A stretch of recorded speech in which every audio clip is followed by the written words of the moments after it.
ડભોઈ શહેર અને તાલુકામાં 15મી ઓગસ્ટના રોજ તાલુકા કક્ષાનો ધ્વજવંદન કાર્યક્રમ ધોલર ગામે યોજાયો હતો અને દરેક સરકારી અર્ધ સરકારી કચેરીઓ, રેલવે સ્ટેશન, સિવિલ કોર્ટ, તાલુકા સેવા સદન, પોલીસ સ્ટેશન અને શાળાઓમાં ધ્વજવંદનનો કાર્યક્રમ યોજાયો હતો। 15મી ઓગસ્ટ સવારે 9 કલાકે તાલુકાના ધોલર ગામે ધ્વજવંદન કરવામાં આવ્યું હતું। ત્યારબાદ ડભોઈ તાલુકામાં પંચાયત કચેરી, નગરપાલિકા, તળાવપુરા અને મદની સાર્વજનિક શાળા ખાતે ધ્વજવંદન કાર્યક્રમ યોજાયો હતો। ડોક્ટર હનીફભાઈ કાપડવાળા, અય્યુબભાઈ ઘાંચી, મહેદવી હાઈસ્કૂલ પ્રમુખ હાજી ઇબ્રાહીમભાઈ મહુડાવાલાના વરદ હસ્તે ધ્વજવંદન કાર્યક્રમ કરવામાં આવ્યો હતો।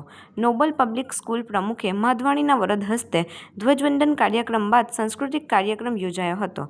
દયારામ હાઈસ્કૂલ ખાતે પ્રમુખ દીપકભાઈ ભુઈવાલા હસ્તે તથા railway police station, Dabhoi police સ્ટેશનના અન્ય સંસ્થાઓના ભારતના 79મા સ્વતંત્ર દિનની ધ્વજવંદન કરીને ઉજવણી કરવામાં આવી હતી।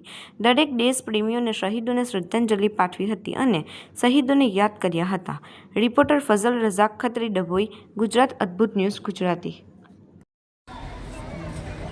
अस्सलाम वालेकुम।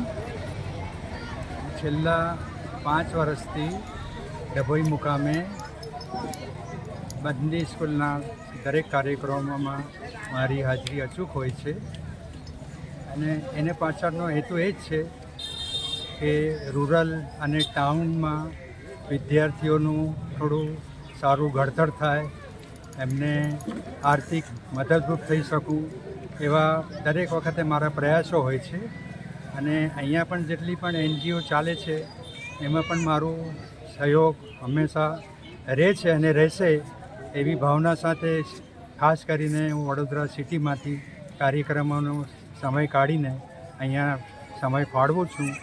એ મારા માટે બહુ મોટી વાત છે અને અલ્લાહ એનો સૌ મોટો અજર એના માટે આપે છે કે આપણે ખાસ કરીને ગામમાં અને જ્યાં ટાઉન હોય, જ્યાં વિકાસ ઓછો હોય એ પ્રત્યે આપણે ધ્યાન આપીએ તો આપણે સિટીની સમકક્ષ કોઈ પણ સંસ્થા હોય, શૈક્ષણિક હોય કે NGO હોય, કોઈ કરતા હોય એમાં આપણે સારી રીતે મદદરૂપ થઈ શકીએ એવું મારી મહેચ્છા છે અને એને પરિપૂર્ણ કરવા માટે હું મારા સંપૂર્ણ પ્રયત્ન કરવા તૈયાર છું।